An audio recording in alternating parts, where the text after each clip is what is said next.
Nah, pada video kali ini kita akan membahas bab 3, yaitu sistem hukum dan peradilan di Indonesia. Adapun anggota kelompok kami adalah Muhammad Furqon, Ahmad Syafiq, dan Raihan Al-Fadilah. Berikut pemaparan materi dari kelompok kami.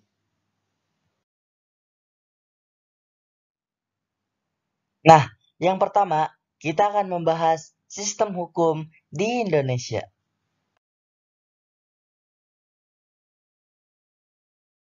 Makna lembaga peradilan.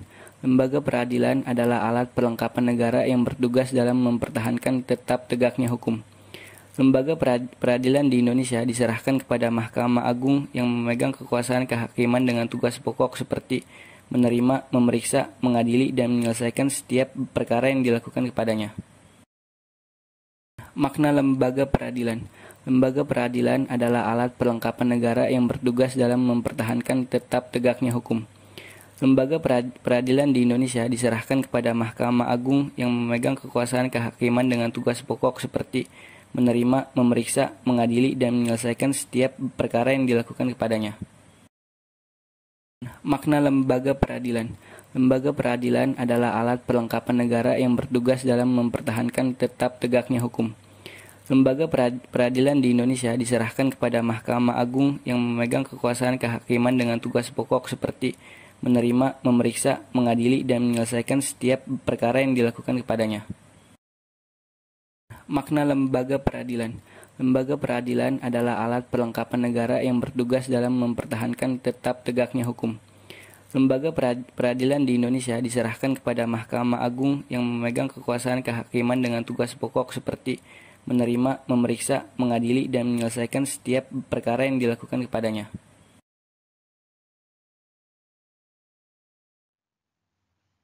Nah, yang kedua, kita akan membahas sistem peradilan Indonesia.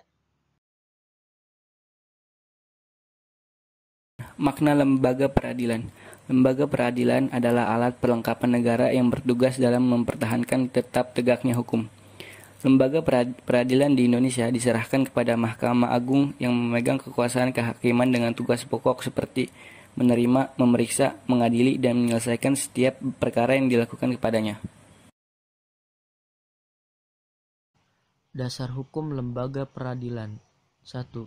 Undang-Undang Dasar Republik Indonesia tahun 1945 Pasal 24 tentang Kekuasaan Kehakiman. Pasal 24A tentang Mahkamah Agung. Pasal 24B tentang Komisi Yudisial dan Pasal 24C tentang Mahkamah Konstitusi. 2. Undang-Undang Nomor 14 Tahun 1985 tentang Mahkamah Agung. 3. Undang-Undang Nomor 24 Tahun 2003 tentang Mahkamah Konstitusi. 4. Undang-Undang Nomor 22 Tahun 2004 tentang Komisi Yudisial.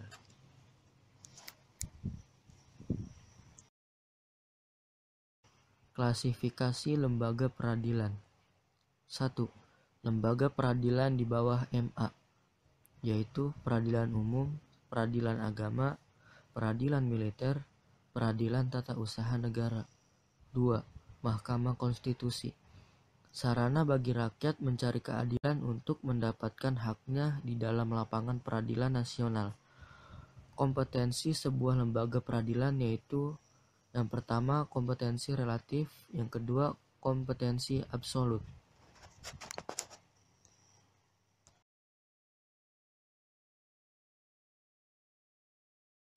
Perangkat lembaga peradilan. 1. Peradilan umum memiliki perangkat lembaga yaitu Pengadilan Tinggi, Pengadilan Negeri, Mahkamah Agung. 2. Peradilan agama memiliki perangkat lembaga yaitu Peradilan Agama, Peradilan Tinggi Agama. 3. Peradilan militer memiliki perangkat lembaga yaitu Pengadilan Militer, Pengadilan Tinggi Militer, Pengadilan Utama, dan Pengadilan Militer Pertempuran. 3. Peradilan Tata Usaha Negara memiliki perangkat lembaga yaitu Pengadilan Tata Usaha Negara dan Pengadilan Tinggi Tata Usaha Negara.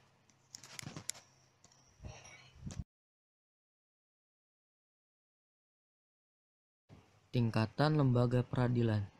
1. Pengadilan tingkat pertama, yaitu pengadilan negeri. Pengadilan tingkat pertama mempunyai kekuasaan hukum yang meliputi satu wilayah kabupaten atau kota. 2. Pengadilan tingkat kedua. Pengadilan tingkat kedua disebut juga pengadilan tinggi yang dibentuk dengan undang-undang. Daerah hukum pengadilan tinggi pada dasarnya meliputi satu provinsi. 3. Kasasi oleh Mahkamah Agung. Mahkamah Agung berkedudukan sebagai puncak semua peradilan dan sebagai pengadilan tertinggi untuk semua lingkungan peradilan dan memberi pimpinan kepada pengadilan-pengadilan yang bersangkutan.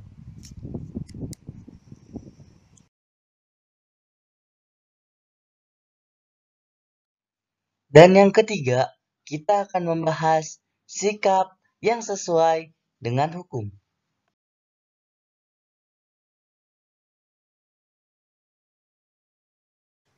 Perilaku yang sesuai dengan hukum. 1. Memahami dan menggunakan peraturan perundangan yang berlaku. 2. Mempertahankan tertib hukum. 3. Menegakkan kepastian hukum. Perilaku yang bertentangan dengan hukum. 1. Mencuri di perusahaan tempat bekerja. 2. Melakukan tindak asusila di area publik. 3. Mengambil apa yang bukan menjadi milik kita.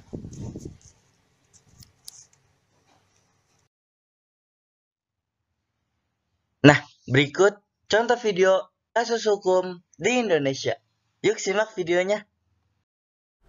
Ya, tahun 2019 diwarnai sejumlah peristiwa besar dalam aspek hukum dan juga demokrasi di Indonesia, dari mulai kegaduhan proses pemilihan presiden hingga penetapan tersangka penyerangan penyidik KPK Novel Baswedan. Akan kami rangkum dalam kaleidoskop atau catatan peristiwa hukum dan juga tanah air di tahun 2019. Karena tahun 2019 ini merupakan tahun yang cukup panjang memiliki catatan soal hukum dan juga demokrasi. Kita sudah mau beralih ke tahun 2020, tapi kita flashback lagi apa kemudian kasus-kasus hukum yang mendapat atensi lebih dari publik ya, atau menuai sorotan dari publik, karena tentu ini kasus-kasus yang berkaitan dengan kehidupan masyarakat dan juga berkaitan juga atau melibatkan tokoh-tokoh yang terkena kasus hukum di tahun 2019. Kita akan review lagi kepada Anda apa kemudian beberapa contoh kasus hukum di tahun 2019 yang menuai sorotan publik. Kita mulai dulu di tanggal 14 Februari 2019. Ini adalah penetapan Djoko Drianto yang merupakan mantan PLT Ketua Umum PSSI. Saat itu Djoko Drianto kemudian dikaitkan dengan kasus perusakan barang bukti. Ini juga terkait dengan pengaturan skor di sepak bola di Indonesia. Ini menjadi sorotan publik karena tentu saja ini berkaitan dengan bola ataupun organisasi PSSI. Kalau kita bicara soal sepak bola, tentu ini menuai ataupun memiliki banyak sekali penggemar di Indonesia. Ada yang kemudian menjadikan masalah sepak bola misalnya ada terkait dengan adanya mafia begitu ya, mafia skor dan lain sebagainya yang kemudian dianggap sebagai penghambat kemajuan sepak bola Indonesia. Ini kemudian Djoko Drianto ditetapkan sebagai tersangka dan dijatuhi hukuman 1 tahun 6 bulan oleh pengadilan begitu, dan ini terkait dengan perusakan barang bukti yang memang sebelumnya ia diperiksa sebagai saksi sampai kemudian polisi menemukan ada dugaan perusakan barang bukti misalnya seperti CCTV yang berkaitan dengan pengaturan skor, dan itu memang diamankan oleh Satgas Mafia Bola kepolisian, dan Djoko Drianto atau Jokdir kemudian ditetapkan sebagai tersangka dan divonis 1 tahun 6 bulan. Ia merupakan mantan PLT Ketua Umum PSSI. Kita kemudian ke isu yang lain. Kalau kita bicara juga tahun 2019 adalah tahunnya pemilu atau pesta demokrasi. Rupanya pemilu ini juga menyeret sejumlah nama dalam kasus hukum misalnya. Misalnya adalah kita tahu ada kasus Egy Sujana, ini mungkin Anda masih ingat dengan tokoh ini. Ini adalah Egy Sujana merupakan salah satu tim kampanye begitu atau simpatisan dari pendukung Prabowo Sandi kala itu yang kemudian dikenakan dugaan kasus makar oleh kepolisian. Ini berkaitan dengan pidatonya ataupun pidatonya di kediaman Prabowo Subianto di Kertanegara yang menyerukan soal people power. Nah, ini kemudian dianggap ada dugaan untuk makar terhadap pemerintahan yang sah. Lalu kemudian Egy Sujana ditahan, tapi kemudian ditangguhkan penahanannya oleh tim kuasa hukum dari Prabowo Sandi. Itu adalah kasus makar yang banyak sekali terdengar di tahun 2019 ini. Apalagi kemudian kita bicara lagi soal kerusuhan di tanggal 21 dan juga 22 Mei. Ini adalah demonstrasi yang berkaitan dengan menolak hasil Pilpres. Ini terjadi di gedung Bawaslu di Tanah Abang, di kawasan Petamburan. Anda mungkin masih ingat saat itu begitu Jakarta terlihat sangat mencekam karena ada demonstrasi yang besar-besaran dan berujung pada kerusuhan di beberapa titik di ibu kota, dan ada ratusan orang yang kemudian menjadi tersangka, dan beberapa sudah dimasuk ke dalam meja hijau, sudah P21 berkasnya, dan masih berlangsung sampai dengan tahun ini, di akhir tahun ini.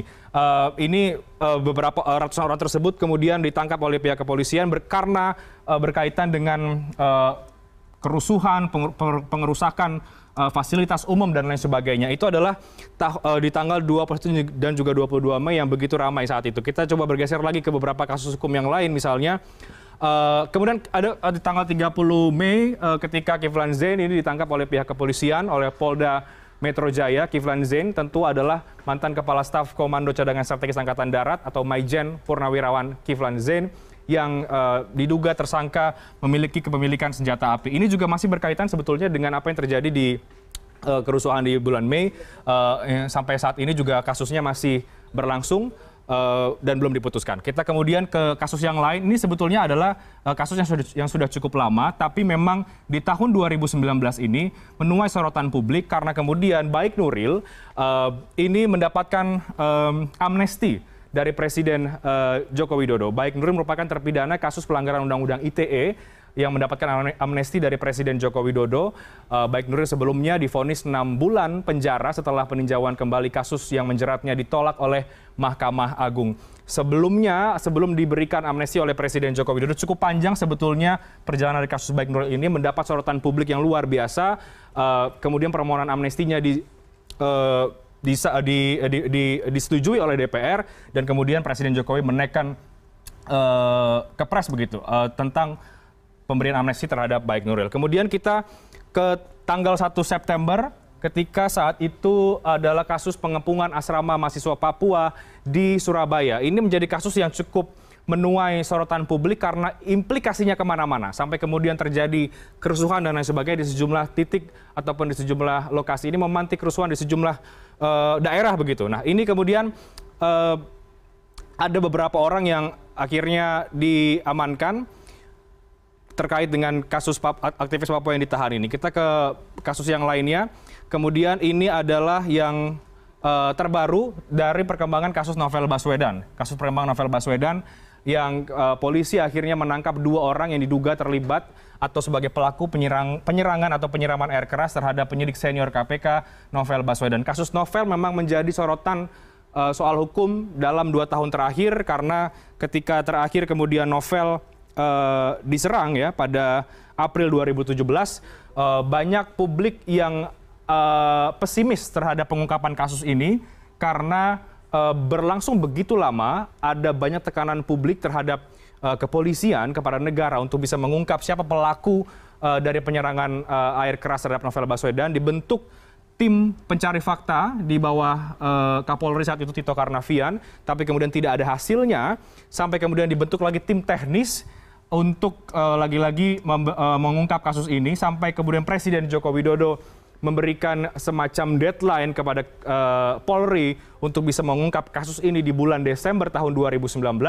Kemudian berganti Kapolri, berganti Kabar Eskrim, ada perkembangan, ada kemajuan dengan ditangkapnya 2 anggota polisi aktif ini sebagai tersangka. Namun kemudian tidak sampai di sini karena sebagian publik juga atau dari tim kuasa hukum Novel atau Novel sendiri bahkan masih meragukan soal kemudian apakah pelaku ini merupakan wayang atau dalang begitu, karena itu yang belum memenuhi ekspektasi publik ketika kemudian 2 orang ini ditangkap, yang masih menimbulkan pertanyaan baru. Kemudian kita masih akan tunggu sepertinya bagaimana kemudian kasus Novel Baswedan, apakah selesai sampai di 2 penangkapan ini atau ini masih bisa berlangsung, masih bisa berlanjut lagi terhadap pengungkapan dalang di balik kasus Novel Baswedan. Kemudian yang hari ini bebas atau menghirup udara segar adalah Ahmad Dhani yang sebelumnya terkena kasus ujaran kebencian pada tahun 2018 sebetulnya.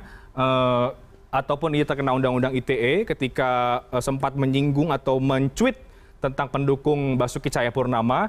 Setelah menjalani masa tahanan, Ahmad Dhani kemudian bebas pada hari ini, tapi kemudian ia harus menjalani kasusnya yang lain, ya ini adalah terkait dengan ujaran kebencian lewat vlognya yang terkait dengan umpatan idiot. Nah ini yang kemudian meskipun bebas pada hari ini, tapi kemudian Ahmad Dhani masih menghadapi kasus hukum lainnya. Sebetulnya ada banyak sekali kasus-kasus hukum yang menuai sorotan publik atau ramai diperbincangkan sepanjang tahun 2019, tapi kemudian ini beberapa saja. Nah, untuk lebih jelasnya lagi soal refleksi hukum dan juga demokrasi di tahun 2019 dari kacamata pakar dan juga LSM yang mewakili suara publik, nanti kita akan bahas usai jeda berikut ini dalam dialog khas Prime News. Kami akan segera kembali dengan pembahasannya tentang refleksi hukum dan juga demokrasi di tahun 2019. Tetap bersama kami.